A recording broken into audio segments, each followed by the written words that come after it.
দিনটোৰ তৃতীয় ভাগৰ কাৰণে গজেন বৰ্মনৰ ওচৰত গৈ পাইছিলোঁ চিৰাজুলিত এতিয়া কিন্তু ভাত খাবৰ সময় প্ৰায় হৈ গৈছিলে ইফালে আহি গৈছে আৰু যিটো ভাত খাবলৈ পালোঁ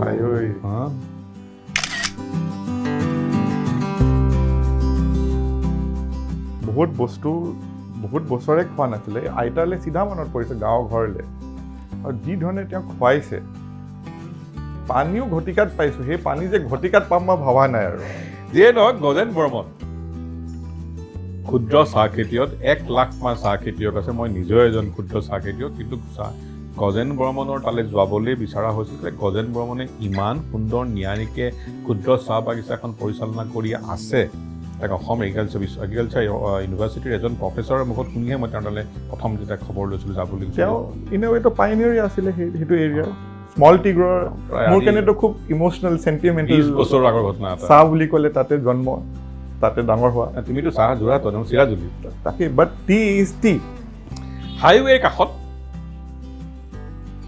নিজে চাহপাতৰ খেতি কৰিছে আজি 30টা বছৰ আগুৱাই গৈছে আৰু এটা ছেকেণ্ড জেনেৰেশ্যন অৰ্থাৎ দুটা পুত্ৰক লৈ আহি পেলাই ক্ষুদ্ৰ চাহ খেতিৰ লগতে ফেক্টৰী বনাইছে এনৰ্মাছ এমাউণ্ট অফ ৰিস্ক এণ্ড বাগানখন চাই ঘৰৰ বাৰী যোনটো যে এটা মানুহে ইউজ কৰে পৰিপাটি ধুনীয়া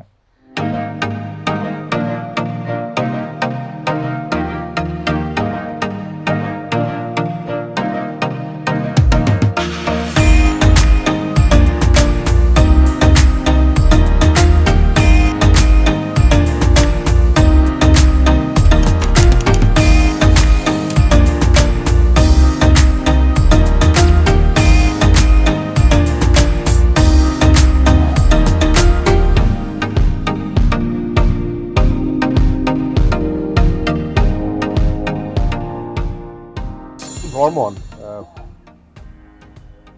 কোৱা হয় আপোনাৰ বাগানখন ভালকৈ চলোৱাৰ ভিতৰত নাম কৰিলে আপোনাৰ কামখন এক্সাম্পল হিচাপে দিয়া হয় 100 বিঘামানৰ আপোনাৰ প্লান্টেশ্যন ফেক্টৰীও বহাইছে নিজেও চাহ খেতিৰ লগত অকণমান জড়িত হাউ ডু মানে গোটেই প্ৰথমে মোক লাগে জাৰ্ণিটো আপোনাৰ তাৰপিছত সুধিম এতিয়া যিবিলাক চেলেঞ্জেছ আহিছে আৰু আমাৰ নিচিনা পিছত অহাবিলাকক আপুনি কি কয় এই তিনিটা কথা ষ্টাৰ্ট প্ৰথমে সুধিম আপোনাৰ জাৰ্ণিটো মই এইখন বাগান আৰম্ভ কৰিলোঁ 1997 চনত 500 পুলি দি আৰম্ভ কৰিছোঁ বহুত মানুহে বহুত কথা কয় এইখিনি মানিত বহুতে কয় চাহ খেতি নহয় বুলি ক'লে বালি মাটি আছিলে তাৰপিছত মই কৰিলোঁ কৰাৰ পিছত দেখিছোঁ চাহৰ গ্ৰোথটো গছবিলাকৰ ধুনীয়া হৈছে অলপ চেলেঞ্জো আছিলে বালি মাটিৰ কাৰণে তাত মই আপোনাৰ মেটেকা দিছিলোঁ ওপৰত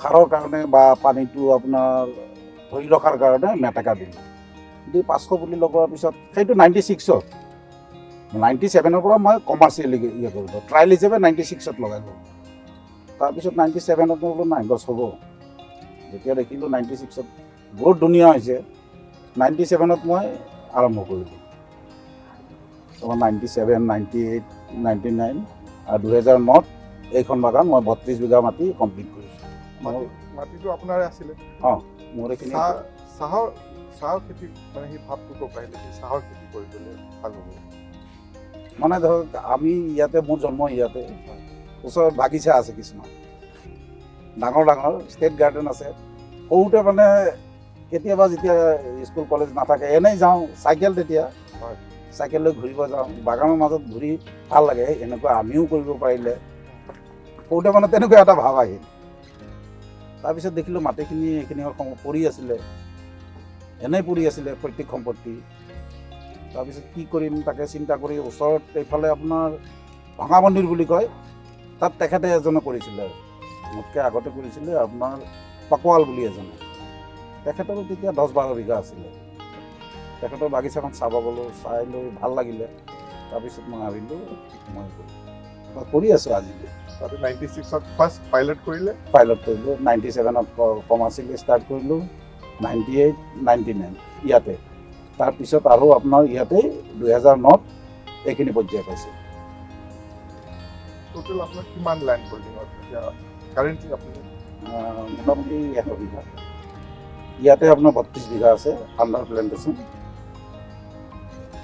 আৰু এটা ছেকেণ্ড ছাইডত আছে। ছেকেণ্ড চাইড এটা আছে। ফাৰ্ষ্ট টাইম যেতিয়া আছিলে তেতিয়া ধৰক আমি ষ্ট্ৰাগল তেনেকুৱাকৈ কৰা নাই আমাৰ এইটো এৰিয়া, এতিয়া হৈ আহি আছে। ফাৰ্ষ্ট টাইম এখেতক মই কৈছোঁ এইবিলাক অলপ আগতে, আপোনাৰ যিমান আপোনাৰ ধৰক আমাৰ কষ্টিং আহিছিলে, প্ৰফিট হিচাপে আজি 15-20 বছৰ আগত ভাল প্ৰফিট এটা আছিলে। 15-20 বছৰ আগত আপোনাৰ 3 টকা কষ্টিং আছিলে, আমাৰ 4 টকা বা 5 টকা প্ৰফিট আছিলে। আজিকালি কি হয়, আপোনাৰ 20 টকা পাওঁ আমি, হয়। তাত আপোনাৰ 17 টকা 16 টকা খৰচা হৈ যায়, মাৰ্জিনটো কমি আহিছে।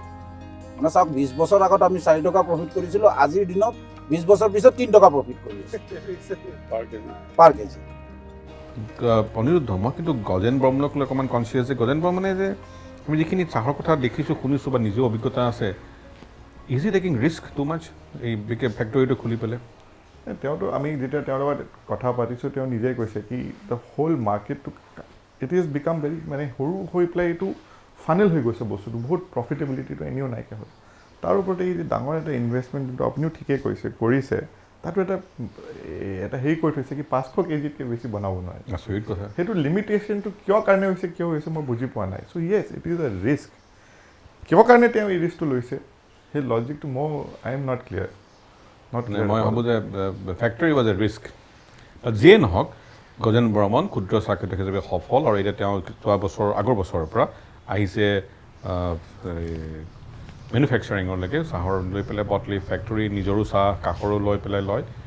সেইখিনি চাবৰ কাৰণে আমি গৈছিলোঁ তালৈকে, কাৰণ আৰু ৰাস্তাৰ ঠিক তেজপুৰ পোৱাৰ আগতেই চিৰাজুলিৰ আৰু ৰাষ্ট্ৰীয় ঘাইপথিৰ দাঁতিতেই, যদি সেইফালে যায় নহয় এবাৰ ৰৈ পেলাই চাবচোন, মানে ডাঙৰ কোম্পানী গাৰ্ডেনৰ যেনেকৈ থাকে, মাজত ৰাস্তা লেভেল চাওক, চিধাকৈ ডনেশ্যন চব ময়ো কৰোঁ, লাজ লাগি গৈছে এতিয়া দেখি পেলাই যে পাত লেভেলৰ গজেন বৰ্মনে কৰে। এটি কৰি দুটি পাতৰ যিটো মানুহে হাতে চিঙা কাৰবাৰটো, মেচিনটো আপুনি ইমান চিনিয়ৰ, অলপ ভয়ো নালাগে নে কথাটো? কোৱালিটিৰ কাৰণে ইমান এটা বেয়া নহ'ব যেন লাগি আছে মোৰ। তাৰমানে মোৰ যিখিনি ডাঙৰ ফেক্টৰী আছে, তেওঁলোকেও দুজনমানে মোক এডভাইচ কৰিলে, তেওঁলোকে মানে পাইছে সেইটো পাত, মেচিনৰ পাত পাইছে। তেওঁলোকে মোক জোৰ দিছে, বৰ্মন মেচিন দি কৰক, আপোনাৰ কোৱালিটি ভাল হ'ব, টেবুল আদিও মেইনটেইন হৈ যাব। টেবুলটো ধুনীয়া মেইনটেইন, এক্সিলেণ্ট টেবুল, আপোনাৰ হাততকৈ মেচিনত ধুনীয়া মেইনটেইন হ'ব। এইটো মানে হৈ যায় কি, আপোনাৰ কোৱালিটিটো হাতৰটো ধুনীয়াই, কিন্তু হয় কি আপোনাৰ ৰাউণ্ডেজটো বাঢ়ি যাব। যেতিয়াই মানুহ নাপাব তেতিয়া আপোনাৰ ৰাউণ্ডেজ বাঢ়ি যাব, ৰাউণ্ডেজ বাঢ়ি যোৱাৰ লগে লগে কোৱালিটি বেয়া হৈ যাব। এইটোত হ'লে আপোনাৰ ৰাউণ্ডেজটো আপুনি মেইনটেইন কৰিব পাৰিব। মানে এনেকুৱা 32 বিঘা গাৰ্ডেন এখনত ধৰি লওক, সেইখন নহয়, এইখনেই কৈছোঁ, এনেকুৱা এটা মেচিনেৰে আপুনি ৰাউণ্ডটো কিমান দিন, মাহত কেইটা ৰাউণ্ড কৰিব? মাহত ধৰক 2টা ৰাউণ্ড হ'ব, 2টা বা আপোনাৰ ধৰক 3টাৰ পৰা 2টাৰ ভিতৰত হ'ব। কি ধৰণৰ চেলেঞ্জ আপুনি দেখে? আপুনি এইটো নতুন এটা আপোনাৰ ফেক্টৰী আমাৰ চকুৰ আগতে বনাই আছে, কি ৰেষ্ট্ৰিকশ্যন আছে, কি প্ৰস্পেক্ট আছে, তাৰ বিষয়ে যদি দেখা ধৰক এতিয়া চেলেঞ্জ ফাৰ্ষ্ট আৰম্ভ কৰিছোঁ, 2 বছৰটো ক'ভিড বুলি গ'ল, এইবাৰ কমপ্লিট কমাৰ্চিয়েলি, যোৱাবাৰ অলপ বনোৱা হ'ল, এইবাৰ চাওঁ গোটেই বছৰটো কৰি। আমাৰ ফাৰ্ষ্ট টাইমটো অলপ মাৰ্কেটিঙৰ প্ৰব্লেম আহিবই, নতুন মানুহ। চাহৰ প্ৰব্লেমটো আমি এতিয়া চবেই আৰু লুকাবলগীয়া একো নাই, প্ৰব্লেম আছে, বেছিক প্ৰব্লেম। আমি চাহ কম খাওঁ, প্ৰডাকশ্যন বেছি কৰোঁ, এইটোতো মেইন কথা। কনজামশ্যন কম, প্ৰডাকশ্যনটো বেছি।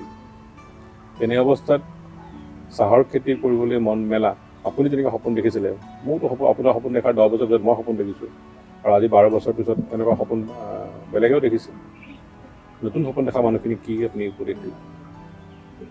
নতুন কৰি কৰাখিনিক মই চাওঁ, এতিয়া আৰু মই চাহ খেতি মানে কৰিব দিব নিবিচাৰোঁ। কোনোবাই ভাবিব পাৰে তেওঁ কৰিছে, আমাক এতিয়া কৰিব নিদিয়ে, কিয় তেওঁ কৰি আছে, কি সমস্যা আছিলে, আগৰ কি আছিলে, আজিৰ কি আছে। আজি চাহটো যিমান ইনভেষ্ট হয়, যিমান আপোনাৰ কষ্ট হয়, সেই হিচাপত মানে প্ৰফিট নাই। মই এতিয়াৰ প্ৰজন্মকটো চাহ খেতিৰ প্ৰতি আকৃষ্ট হ'ব নকওঁ, মোৰ ফালৰ পৰা। কিয় নকৰে? চাওক যিমান মই ক'লোৱে আপোনাৰ যিখিনি আপোনাৰ কষ্ট হয় বা যিখিনি ইনভেষ্টমেণ্ট হয় সেই হিচাপে ৰিটাৰ্ণ নাহে, কষ্টৰো ৰিটাৰ্ণ নাহে, আপোনাৰ কেপিটেলৰো ৰিটাৰ্ণ নাহে। 1 কোটি টকাৰ CTC মেচিন বহাইছে, ইলেক্ট্ৰিচিটি নাই, তাৰ নেক্সট আহিল ইলেক্ট্ৰিচিটি মেচিন আহিল, তাৰপিছত আহিল তোমাৰ নেক্সট আহিল লকডাউনৰ পিছত এতিয়া মাৰ্কেট, তো কিমান তেওঁৰ মূল সময় থাকিল? 1 কোটি টকা তেওঁ যদি ইনভেষ্টমেণ্ট কৰিলে হয় আপোনাৰ ঘৰত বহি বিৰাট বেছি টকা আহিলে হয়, বেছি আহিলে প্লাছ আপোনাৰ ৰেষ্ট্ৰিকশ্যন আছে। ৰেষ্ট্ৰিকশ্যন আছে 500 কেজি 500 কেজি। দিনে। সেইটো কি বস্তু অলপ বুজাই দিব। চাওক এতিয়া টি বোৰ্ডে এইটো কি ছিষ্টেম লৈছে মই নাজানো। আমাক মিনি গুৱাখিনি প্ৰেছাৰত পৰি তেওঁলোকে লাইচেঞ্চটো দিছে। মিনি গুৱাৰ আগতে লাইচেঞ্চ দিতে তেওঁলোকে এইটো কৈছে বোলে 500 কেজি বেছি বনাব নোৱাৰে প্ৰতিদিনে, আৰু বেলেগৰ পৰা পাত ল'ব নোৱাৰে। কিন্তু বেলেগ গাৰ্ডেনে কেনেকৈ পাৰে? যিখিনি বটলি ফেক্টৰী আছে তেওঁলোকে লওক, যিখিনি ষ্টেট ফেক্টৰী আছে তেওঁলোকে কেনেকৈ লয় পাত? তেওঁলোকে যদি ল'ব পাৰে আমি কিয় নোৱাৰোঁ? আমিতো চুৰি কৰা নাই, আমি পাত ল'ম, কাম কৰিম, গভৰ্ণমেণ্টৰ টেক্স দিম, আমি যিখিনি প্ৰডাকশ্যন কৰিম তাৰ ওপৰত GST দিম। সঁচা কথা, উল্টা হ'ব, উল্টাহে লাগিছিলে। চৰকাৰে আমাক ক'বহে লাগিছিলে। তাৰমানে এনেকুৱা কৰিব দিছে, দিব লাগে দিছে। এটা কাম কৰি দিছে আপোনাক, আপুনি 2 ঘণ্টা কাম কৰক, বাকী 8 ঘণ্টা কাম কৰিব নোৱাৰে, 6 ঘণ্টা বহি থাকক আপুনি। চৰকাৰে ক'ব লাগিছিলে আপুনি যিমান পাৰে কৰক, কৰাৰ লগে তেতিয়া চাওক আমিও GST আমি দিলোঁ হয় চৰকাৰক, চৰকাৰেও এটা টেক্স পালে হয়। চৰকাৰে কি পলিচি লৈছে এইটো আৰু তেওঁলোকে জানিব। Okay, thank you. ভাল লাগিল, thank you so' much.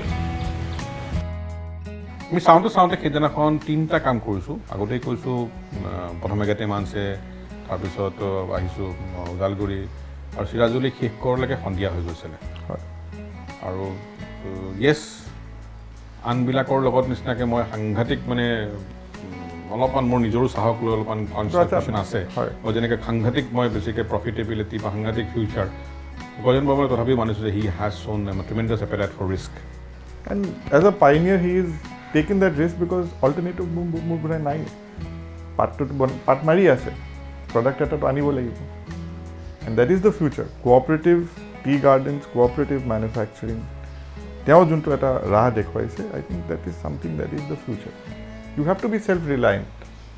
You have to be self-reliant. চিৰাজুলিৰ পৰা তেজপুৰ, নিশাটো তেজপুৰত, উষানগৰী তেজপুৰ, অসমৰ প্ৰায় সকলোৰে মৰমৰ তেজপুৰ, আৰু আমিও তেজপুৰৰ পৰা ক'ত যাম তাৰ পিছত এতিয়া নকওঁ।